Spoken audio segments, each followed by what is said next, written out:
आपको क्या लगता है स्टॉक मार्केट में सिर्फ नॉलेज से पैसा बनाया जा सकता है या सिर्फ मार्केट मैनिपुलेशन या पावर भी एक जरिया है मार्केट में पैसा बनाने का? और क्या कोई रिटेल ट्रेडर कोई बड़ा इंस्टीट्यूशन या बिग प्लेयर का स्ट्रेटेजी अप्लाई कर सकता है? और अगर कर सकता है तो क्या वो स्ट्रेटेजी काम करेगा या नहीं करेगा? उसका एक्यूरेसी कितना होता है? तो ये सब चीज हम लोग इस वीडियो में आगे जाके डिस्कस करेंगे। Securities and exchange board of India यानी सेबी ने एक न्यूयॉर्क बेस्ड ट्रेडिंग ग्रुप जेनिस्टेट के 4 इंटाइटीज को इंडियन स्टॉक मार्केट से बैन कर दिया है। और सिर्फ बैन ही नहीं किया, सेबी ने 4,843 करोड़ के इलीगल कमाई भी कंपाउंड कर ली है। अगर आपको पता नहीं तो मैं आपको बता देना चाहता हूं कि जेन स्ट्रीट ने सिर्फ 2 साल में 43,289 करोड़ का प्रॉफिट कमा लिया। और इसमें से ज्यादातर पैसा आया बैंक निफ्टी और निफ्टी के इंडेक्स ऑप्शन से।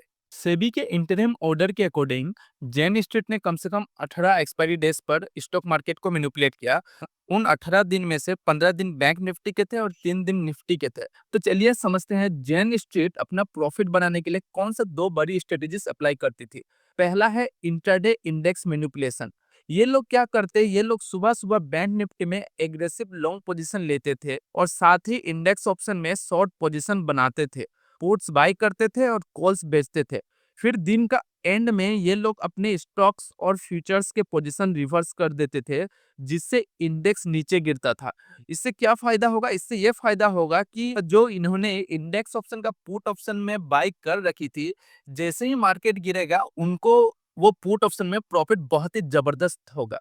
जैसे 17 जनवरी 2024 में जैन स्ट्रीट ने स्टॉक्स और फ्यूचर्स में 61 करोड़ का लॉस किया, लेकिन बैंक निफ्टी ऑप्शंस में 734 करोड़ का प्रॉफिट। तो यहाँ पे सोचने वाली बात यह है कि क्या आपको ये एक नॉर्मल ट्रेडिंग लगती है? बिल्कुल नहीं। दूसरा स्ट्रेटेजी ये था मार्किंग द क्लोज। कुछ स्पेसिफिक एक्सपायरी डेज जैसे 10 जुलाई 2024 को इन्होंने मार्केट के क्लोजिंग प्राइस को जानबूझ के पुश किया, ताकि उनका ऑप्शन पोजीशन का वैल्यू एंड में बढ़ जाए। सेबी का कहना है ये सिर्फ रैंडम ट्रेड्स नहीं थे, बल्कि प्लान्ड मार्केट मैनिपुलेशन का पार्ट थे। और ये सब बहुत ही स्पीड, स्केल और रिवर्सिबल पैटर्न के साथ हुआ, जिसका कोई भी इकोनॉमिक जस्टिफिकेशन नहीं बन सकता। ये था सेबी का कहना। सिंपल लैंग्वेज में फिर से अगर मैं बोलूँ तो सिंपल स्ट्रेटेजी, पहला खरीद लो, जैसे ही मार्केट प्राइस ऊपर बढ़ जाएगा तब बेच दो और पुट ऑप्शन जो आपने खरीदा हुआ होगा उससे आपको प्रॉफिट मिल जाएगा। अगर प्रॉफिट का ब्रेकडाउन करेंगे तो जैसे मैंने बताया था 18 दिन में से 15 दिन उन्होंने बैंक निफ्टी को मैनिपुलेट करके प्रॉफिट बनाया, तो 15 दिन में उन्होंने लगभग 3,914 करोड़ का प्रॉफिट कमा लिया। टोटल 18 डेज के एनालिसिस के बाद सेबी ने उनका 4,000 करोड़ को इलीगल गेंस डिक्लेयर कर दिया। अगर टोटल प्रॉफिट की हम लोग बात करें जनवरी 2023 से लेके मार्च 2025 तक, तो इन्होंने 36,000 करोड़ से ज्यादा का प्रॉफिट कमाया।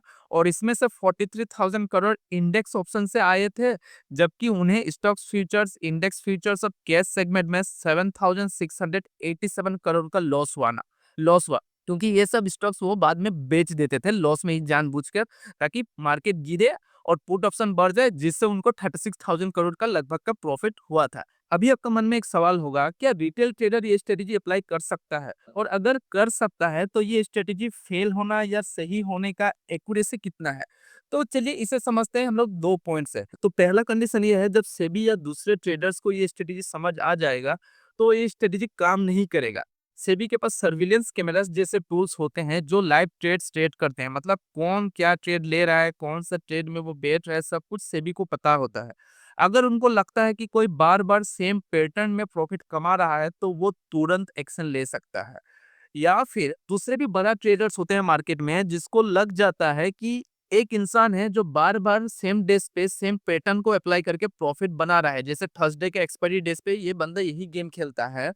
तो वो लोग क्या करेंगे, वो लोग ऑपोजिट में अपना पोजीशन लेके बैठ जाएंगे और उसी चलते आपको वो ट्रैप भी कर सकते हैं। तो सिंपल शब्दों में बोलूं तो स्ट्रेटेजी कब तक काम करेगा, जब तक किसी को उस स्ट्रेटेजी के बारे में कुछ भी पता ना हो, किसी का नजर में ना आए वो स्ट्रेटेजी। अगर लोग पकड़ लेते हैं वो स्ट्रेटेजी तो वो गेम खत्म, वो स्ट्रेटेजी आगे काम करने वाला नहीं है। दूसरा पॉइंट ये है, मार्केट में पानी कम या ज्यादा हो जाए, जिसको हम लोग लिक्विडिटी या वॉल्यूम बोलते हैं। मान लेते हैं जेन स्ट्रीट ने क्या किया, जेन स्ट्रीट ने 500 करोड़ में बैंक निफ्टी का स्टॉक्स को खरीद लिया है, और उसके साथ साथ उन्होंने इंडेक्स ऑप्शन का पुट ऑप्शन भी खरीद रखे हैं।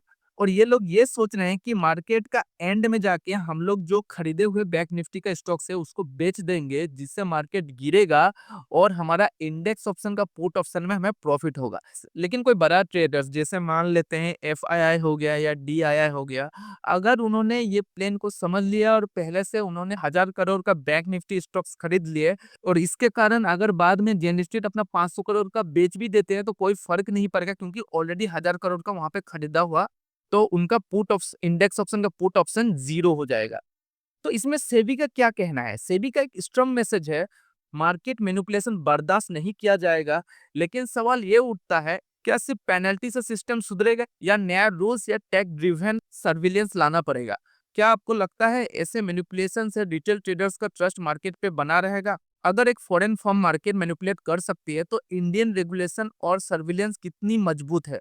और सबसे बड़ी बात, क्या हमें मार्केट में ऐसे दिनों पे ट्रेड करना चाहिए जैसे कि एक्सपायरी डेज हो गया? अगर आपको वीडियो अच्छा लगा तो लाइक कीजिए और शेयर कीजिए और चैनल को सब्सक्राइब करना मत भूलिए। चलिए नेक्स्ट वीडियो में मिलते हैं। जय हिंद।